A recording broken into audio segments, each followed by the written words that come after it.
menapa mboten nami damel banger bacin asmanipun tiyang sepuh. Jer kewajibanipun anak menika njunjung dhateng derajatipun tiyang sepuh, mikul dhuwur mendem jero dhateng tiyang sepuh. Raden, bumi tunggara ing mekaten menika saenipun monggo dipun rembak. Nalindring Traju Trisna tuwin nalindring Pringgondani sumangga kados pundi sak mangke saenipun. Supados sak mangke tetepa ketingal rukun manunggal tetunggalan boten wonten raos milik antawisipun setunggalan-setunggalipun Raden.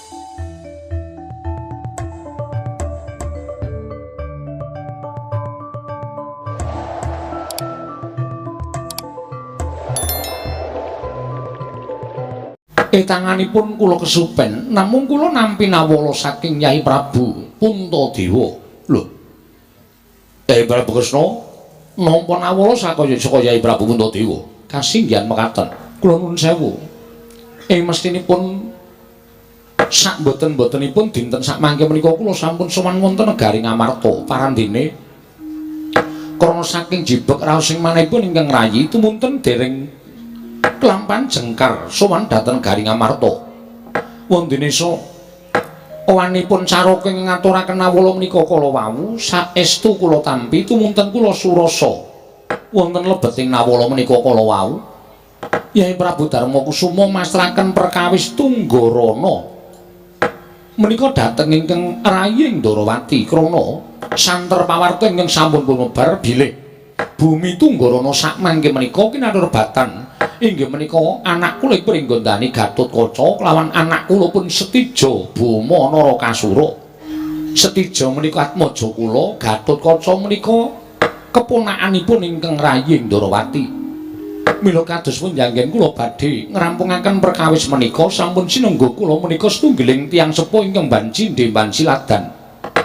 Menawi ngantos kula menika mangke ngawrataken dhateng pun Setija tan murungana Ndarawati pinaya ing para Pandhawa miwah para kawula sak negari Ngamarta sami nyenggo menawi ingkang rayi menika awrat kanan kula warga menawi ngantos menika mangke kerampunganipun perkawis menika manggen dhateng anak kula pun Gatotkaca tegesipun Tunggarana menika kebawah keperintah negari Pringgondani tan wandi ugi kathah para kawula Ndarawati miwah para kawula Traju Trisna ingkang anyengguh bilih ingkang rayi menika ngawrataken Gatotkaca tinimbang kulit daging kula piyambak. Masak mangke pasang yogya katujuh nginu dene Paduka Kanjeng Kaka Prabu rawuh wonten negari Ndarawati. Kaka Prabu, nggih. Mboten ketang seklimah. Monggo kula aturi ngenteng-ngentengi dhateng perkawisipun ingkang rayi Ndarawati menika Kaka Prabu. Kresna, kula wonten timbalan ngadhau. Sing ati-ati. Aja nganti keseluruh dalan sing kleru. Aja nganti kejeglong lakune Nyai Prabu Kresna sabab yen to nganti warsa ideping tekad nggonmu ngrampungi perkarane bumi Tunggarana kuwi mengko iso tak sebutake kriwikan dadi grojogan geguyon dadi tangisan merangi tatalan desan dengkul ingkang mleset bakal kena marang kulit daginge dhewe kasinggihan mekaten lan kowe tak kandhani Yai sejatinipun Kakang Prapta ning Raja Ndarawati iki pancen bakal nanjake marang pawarta ing wis bina tombok bakul sinambi wara yen to dina samengko iki ana hawa panas ingkang tumanduk marang Sentana Traju Trisna lan Sentana Pringgondani babagan bumi Tunggarana ingkang padha pengkuh sarta duwe penemu yen to bumi Tunggarana kuwi kebawah keprintah negara Traju Trisna lan uga kebawah keprintah negara ing Pringgondani perkara iki kudu dirampungi kanthi adil lan titi sarta titis inggih kasinggihan mekaten Kaka Prabu sabab siadi disuwun dening Kyai Prabu Darmakusuma ngenggonana nalindra ingkang duwe watak titi tegese titi ing samubarang lir aja gampang kegawa marang kabar sing ora nyata aja gampang kegawa marang ombyak ing kahanan wekasan siadi mutusake perkara iki kanthi siadi ngebotake salah sawijining putramu ing antaraning Setija lan Gatotkaca kudu nglunggana tembung titis ing pangandikan yen wis mbok petung kanthi petunganing sengganep lan mbok gelar sarta mbok gulung tumuli dawuhna kanthi pengati-ati saing dawuh ngrampungi perkara Tunggarana kaya ngarep tak kandhakake kriwikan dadi grojogan geguyon dadi tangisan siadilan pun Kakang bakal weruh muncrat ing marus sing metu saka dadaning kulit daging awake dhewe ndadosaken awrat raos sing manah kula Lajeng kula kedah kados pundi, Koko Prabu? Saiki manut karo Yai Kresna.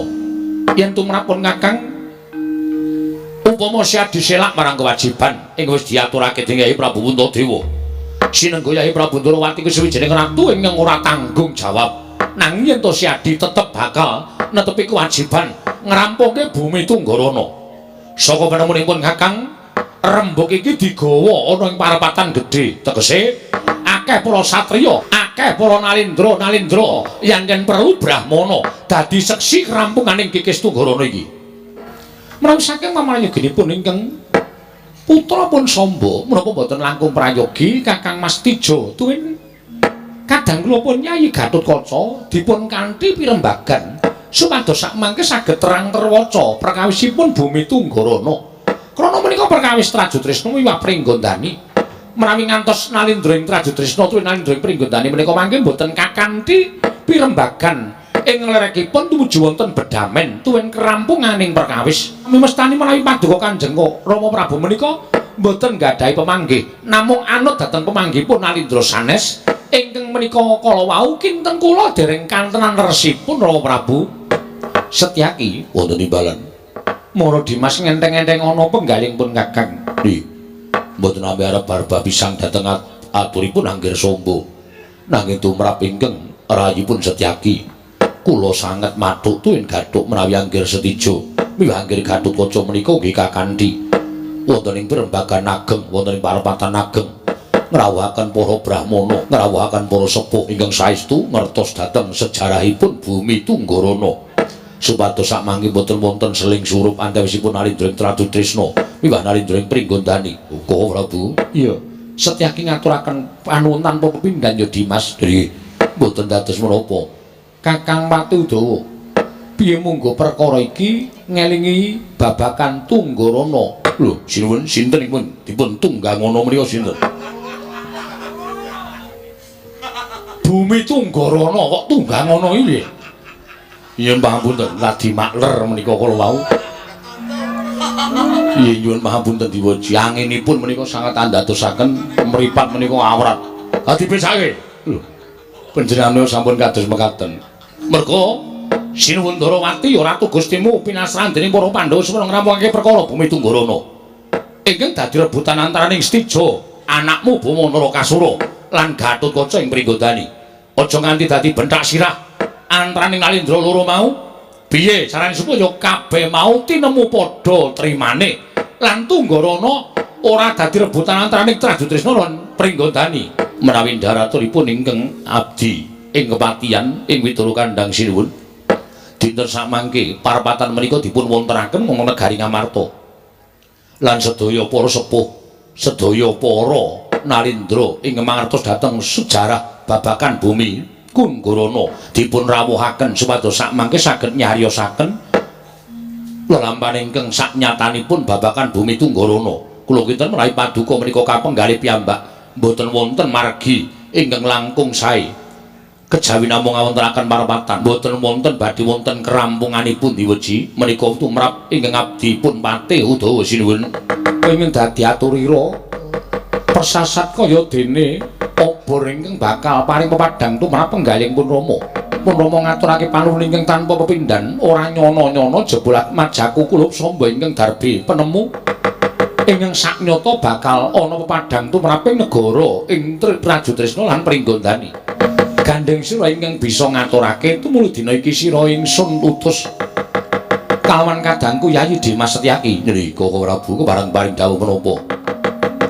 Sira sakloro lumarapo marang negara Trajutrisna lan Pringgondani supaya majaku Setijo katimbalan sowan marang Praja Ngamarta. Semono uga Setyaki sowan marang negara Pringgondani atmajaku Gatotkaca aturana supaya sowan marang Praja Ngamarta bakal diajab rembugan kawan para sepuh babakan bumi Tunggarana. Lho niki ngestaken dawuh ana ing negara Trajutrisna talitinen mubah musi ing para prajurit Trajutrisna. Sabab Samba wonten timbalan pun Rama rada kuwatir marang Nayaka lan Punggawa Trajutrisna ingkang racak-racak wujud buta ingkang satemene duwe watak betah buteng aniaya. temah nindakake pakarti ingkang ora sak mestine. Samba elikna nun inggih ngestaken dawuh.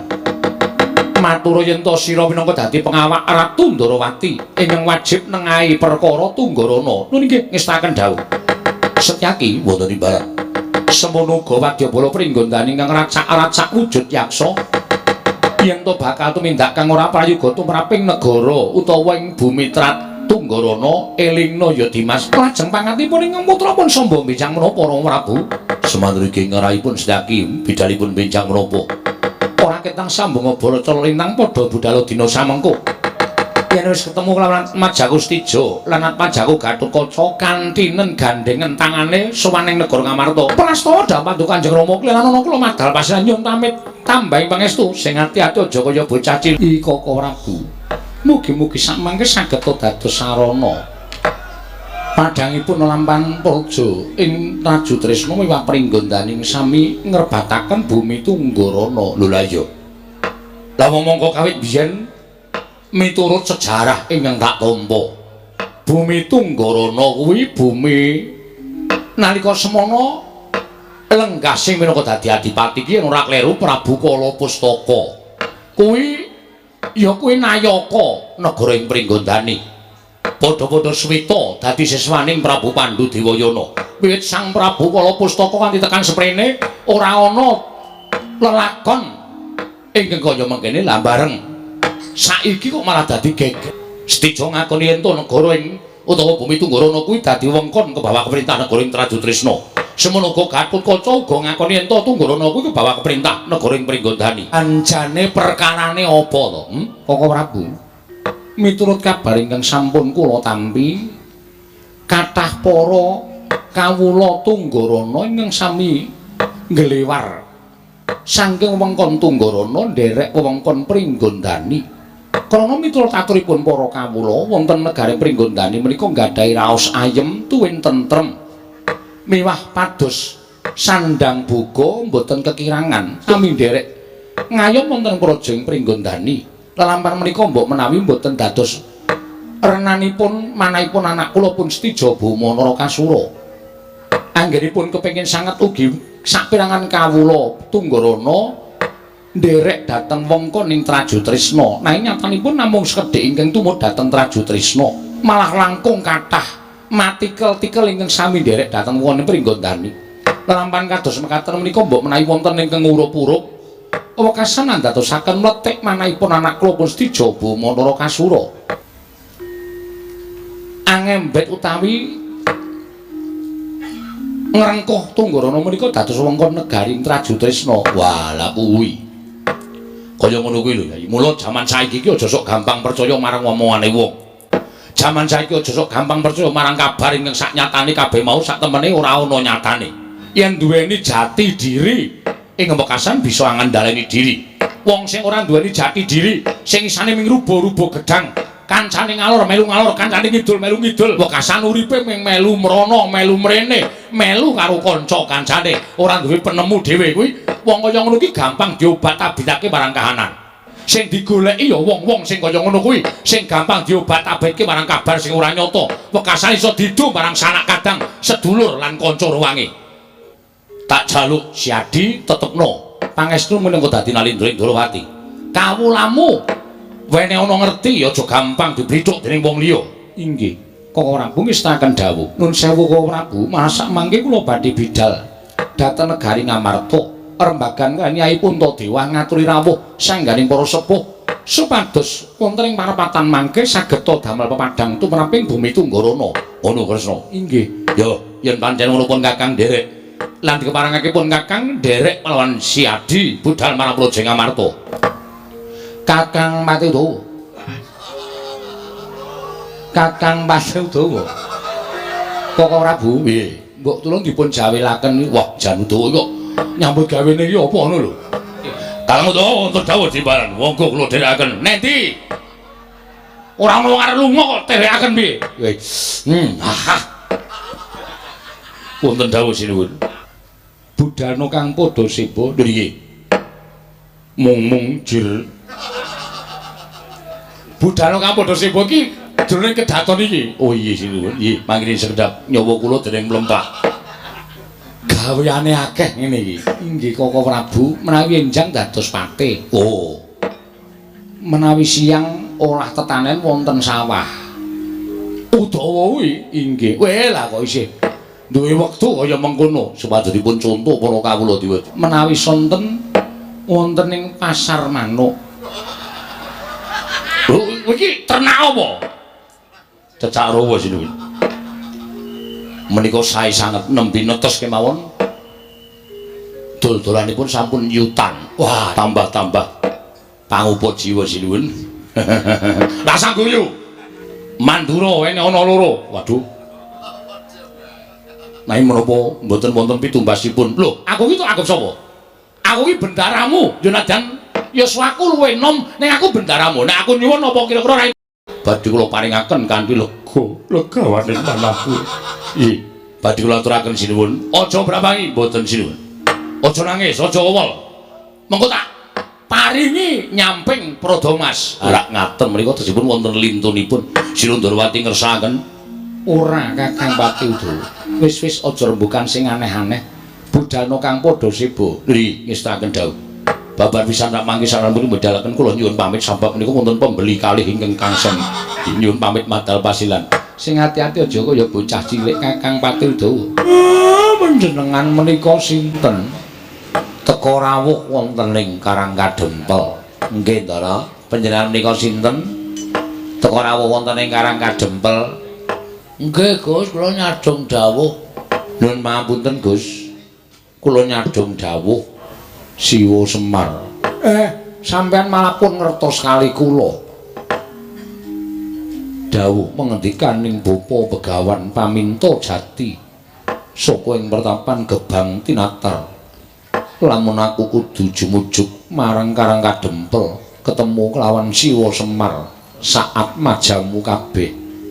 Ya kuwi iki Lurah Nalagaring Petruk apa dene Bagong. Kowe lha marang ngerti awake dhewe. Kowe lha gareng ngerti awake dhewe. Ora mubeng wae iki ora. Perkara ngerti ngono kok dudu beng kabeh ora. Nuwun sewu, sampeyan niku wayahe Begawan Paminto Jati saking Gebang Tinatar. Iya, Siwa Semar. Putrane Akuat Majaning Endang Pamintaningsih ingkang patutan kelawan Raden Arjuna. Kakang Semar ya kuwi Sudarmaku, ya kuwi wong tuaku Raden Janaka.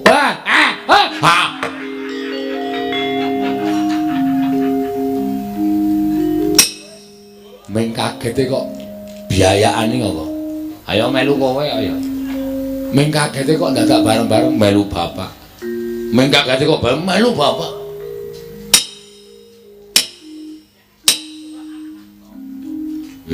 Ben rapopo. Lah terus kersane dawuh mengendikan ning bapa Begawan Paminto Jati ing Gebang Tinatar. Nggonku bakal ngawu-awu Sudarma. Bakal ndak pasrahke marang Siwa Nayantaka menyang nggonku ngupaya wong tuaku ya kuwi Raden Janaka, Kakang. Nek ngoten awi kula derekke sowan Kang Rama. Nek pancen sampeyan iku putrane ingkang Rama Ndara Janaka patutan kelawan Endang Pamintaningsih. Iya. Yen to pancen mengkono dalane menyang endi? Ndika mangke ndak mengke nek ngenggok nengen kula enggokke nek lah dalah jagat Dewa Bathara ya jagat pangestu para. Kresna. Kresna. Kula wonten maring dawuh Hyang Untadewa. Inggih wonten timbalan Werkudara. Nggih, Matsapati kakekku. Baladewa wonten dawuh ingkang padha duwe kewajiban ngrampungi perkara wis padha prakteng negara Ngamarta. Ya mung saiki gandeng akeh para sepuh kang padha anjenengi marata gage saiki aku tak ndangu marang Putu Prabu Ndarawati munggo penemuning Putu Prabu piye. Nggih, kula nyuwun pangapunten Kanjeng Hyang. Kula namung nderek kersa maduka Kanjeng Hyang janyatanipun sampun pinten kula menika mangke banci nggih banci ladan menawi kula munjuk atur Gatotkaca menika keponakan kula ana Stija menika anak kula menika mboten sae kedadosanipun menawi kula munjuk atur somaduka Kanjeng Hyang. Dadi sira Putu Prabu Ndarawati ora kepareng medhar pangandikan Purbawasisa wonten asta paduka Kanjeng Hyang Sri Baginda Maharaja Prabu Maksumati. Werkudara, nggih. Kowe arep darep atur apa? Gandeng iki magepokan kelawan majamu si Gatotkaca. Ora jeneng rubuh-rubuh gedang. Nang aku ora duwe atur apa-apa. Yen Kresna ora duwe atur apa-apa, Werkudara ora bakal duwe atur apa-apa. Monggo mundhak dikira aku mbelani karo anak. Aku wegah diarani aku mbelani karo anak, dasare anakku wis gerang. Wis ora pantes mendhe marang panguwasane wong tuwa. Baladewa sira putu mandira darep atur kepiye? Nuwun sewu Kanjeng. Gandeng kepine tados minangka sesepuhing para nalindra menika paduka Kanjeng Hyang Matsapati. Mila dinten samangke kula sumanggaken bab lampahan menika borong dhateng paduka Kanjeng Hyang. Sampun ngantos ing antawasipun setunggal menika mangke wonten mesgul penggalihipun. Menawi wonten raos megul manahipun anak-anak kula kekalih menika tan wanding menika mangke kriwikan dadi grojogan geguyon dadi tangisan. Ya, yen to pancen mengkono jumbuh kelawan apa ingkang wis ndak ngandhakake sapa to saiki ingkang duwe panguwasa sarta duwe wewenang tumraping bumi Tunggarana. Nggih, mboten sanes kejawi namung Adipati Wahana menika Kanjeng Hyang. Adipati Wahana, Wahana kuwi sapa? Menika atmajanipun inggih menika Sumber Katong. Sumber Katong kuwi sapa? Sumber Katong menika rumiyin patihipun Prabu Kala Kahana. Prabu Kala Kahana menika rumiyin atmajanipun Prabu Kala Pustaka.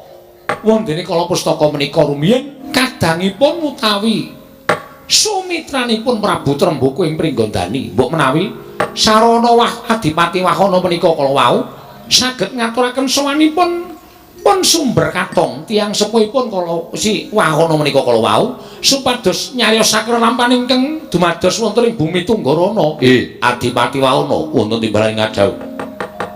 Ingsun njaluk sowane wong atuwa kita kang aran Sumber Katong supaya sowan marang Praja Ngamarta. Sabab liyane wis ora ana ya mung kari wong tuamu mbok menawa ingkang isa jletrehake bapa iki kang aran Sumber Katong. Inggih, Diwaji. Kula ing abdipun digya Sumber Katong. Sumber Katong wonten timbalan gandeng bumi Tunggarana dina samengko dadi regejegan antaraning negara Trajutrisna lan Pringgondani. Mula aja nganti kelakon tumibaning kurban merga saka padha rebutan bumi Tunggarana dina samengko mara gage jlentrehna ingkang saknyata. Jlentrehna ingkang saknyata munggo piye kahanane bumi Tunggarana. Nggih. Mugi andadosna ing kawuningan bumi Tunggarana menika kebawah keperintah negari ing Pringgondani. Wonten ingkang lenggah dampar wonten ing bumi Tunggarana menika Sang Nata Prabu Kala Pustaka menika sumitranipun Prabu Trembuku ngenger dados siswanipun Nalindra ing Ngastina. Ngono inggih sabanjure saking saenipun Prabu Trembuku tuwin penggalih ingkang welas asih dhateng ingkang kadangipun Prabu Kala Pustaka tumuli bumi Tunggarana nalika semanten dipun dadosaken bumi perdikan. Dadi bumi perdikan inggih boten kebawah wonten pundi kemawon. Sasedanipun Prabu Kala Pustaka ingkang dados Nalindra Prabu Kala Kahana nalika semanten kula tasih dados patih. Kala Kahana kuwi atmajanipun Prabu Kala Pustaka. Prabu Kala Kahana pejah ingkang mejahi Nalindra ing Trajutrisna utawi ing Surateleng Prabu Bomantara. Prabu Bomantara ngukup negari utawi laladan Tunggarana. Lah saklajengipun Prabu Bomantara seda wonten astanipun Raden Setija tumuli dados negari Trajutrisna. Ingkang lenggah dampar Prabu Setija Boma Narakasura. Ika negari Tunggarana wangsul dados bumi perdikan malih. Ngantos saksedanipun Prabu Kala Ana dipun perjahi Prabu Bomantara kala wau negari utawi bumi Tunggarana dados bumi perdikan boten kebawah keperintah negari pundi kemawon dumugi sepriki menika lan ingkang lenggani Atmajanipun Prabu Kala Kauna inggih menika Gusti Kala Adipati Wahana menika diweji lelampanipun Bumi Tunggarana. Gusik atur mingkeng kaya mengkono mau apa ana bukti nyatane saora-orane tandha kekancingan wonten. Kula matur kados mekaten menika krana lelampan ingkang dumados wonten ing Bumi Tunggarana menika kaserat wonten ing Weda Pustaka Raja. Menggah menika ingkang dados kekancinganipun anggen kula munjuk atur ngersa paduka Gusti kula Sang Sri Bagindra Maharaja Prabu Mas Padang Trawangan. Ana sewiji-wiji ingkang tinarya gada nggone ingsun bakal nentokake babagan Bumi Tunggarana. Lho inggih.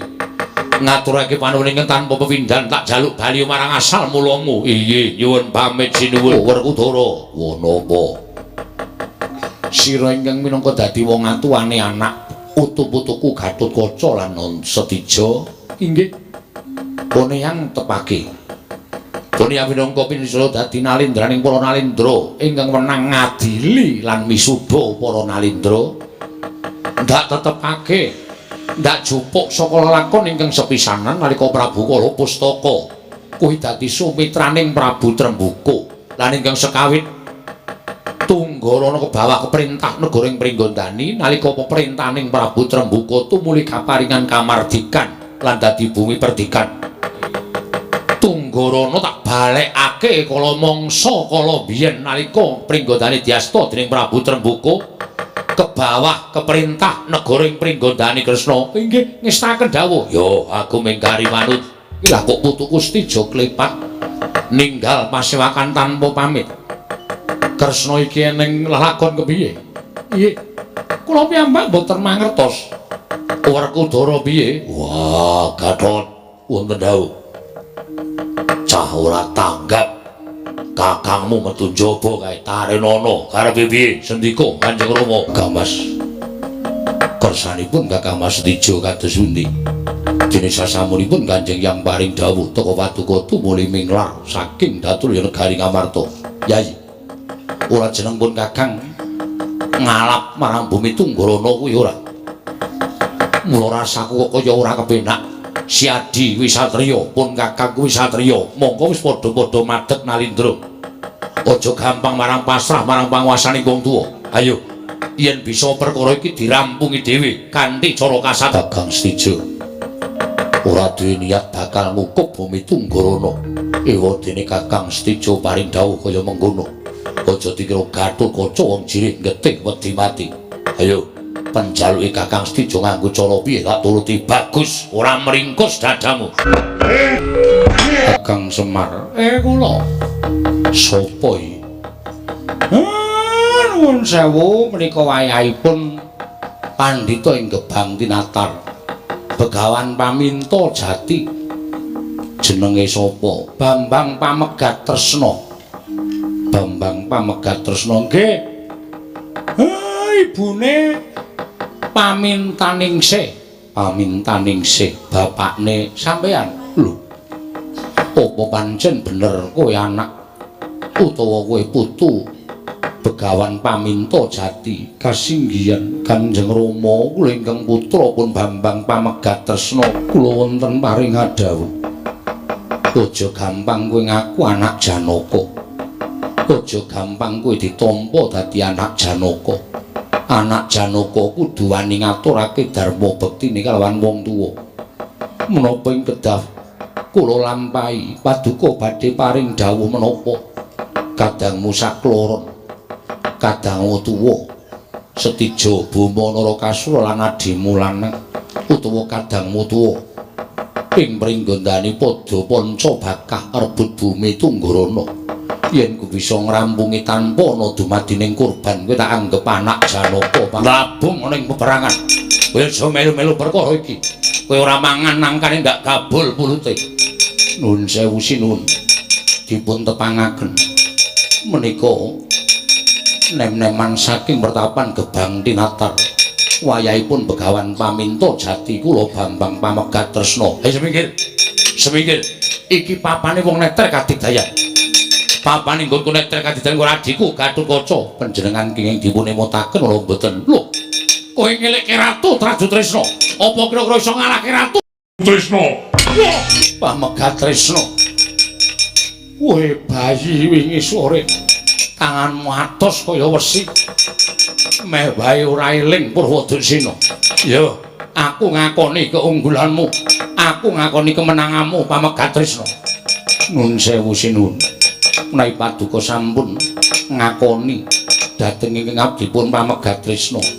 Menapa langkung prayogi monggo kula kanthi caket kan Raden Gatotkaca. Lho, sirmu piye mangke badhe wonten Rembag ingkang langkung wigatos lan ingkang langkung sae tinimbang ngetingalaken dhateng atosing balung tuwin wuluting kulit sinuwun.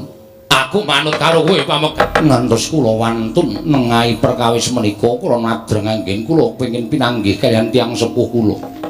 Inggih menika Kanjeng Rama Janaka tumunten kula pinaringan kewajiban kedah saged misah dhateng ing sami Bandayuda. Lho, yen ngono kuwi adhiku dhewe Yayi. Inggih Kakang Mas. Lho, yen ngono kuwi adhiku dhewe Yayi. Inggih. Kula gumun ing atasipun panjenengan menika Nalindra muda ingkang mestinipun saged kinarya patuladan. Teka tasih dipun reh dhateng derajat tuwin pangkat dipun reh dhateng kadunyan. Menawi lelampahan kados mekaten menika menapa boten nambah bangri dhateng asmanipun tiyang sepuh Prabu Setija menika atmajanipun Prabu Kresna ing Ndarawati. Raden Gatotkaca menika kadang kula sepuh atmajanipun satriya ingkang kondhang kaloka Raden Werkudara. Sedaya sami mireng menawi Raden Setija tuwin Raden Gatotkaca sami aben yudha namung rebat bumi Tunggarana. Menapa mboten nami damel banger bacin asmanipun tiyang sepuh. Jer kewajibanipun anak menika njunjung dhateng derajatipun tiyang sepuh, mikul dhuwur mendem jero dhateng tiyang sepuh. Raden, bumi Tunggarana ing mekaten menika saenipun monggo dipun rembag. Nalindring Trajutresna tuwin nalindring Pringgondani sumangga kados pundi sak mangke saenipun. Supados sak mangke tetepa ketingal rukun manunggal tetunggalan boten wonten raos milik antawisipun setunggalipun Raden. Sepinten kalebatanipun ingkang rayi kula nyuwun pangapunten Yayi, pun Kakang wong tuwa ingkang keladuk nganti kurang pitung pun Kakang nyuwun pangapura. Mugi dadosa paseksen jeng andika Kakang Mas lan paseksen kadang kula Yayi Pamegat Tresna. Nadyan sampun dipun dawuhaken dening Kanjeng Hyang Maswapati. Sampun dipun dawuhaken dadi Kanjeng Hyang Durgandana bilih Tunggarana menika bawah keperintah Pringgondani. Nanging paduka Kakang Mas kula aturi nyekseni jumbuh kaliyan ngendikanipun Kanjeng Hyang Trembaka Tunggarana tetep dados kula dadosaken bumi perdikan. Ya pun Kakang nekseni Yayi.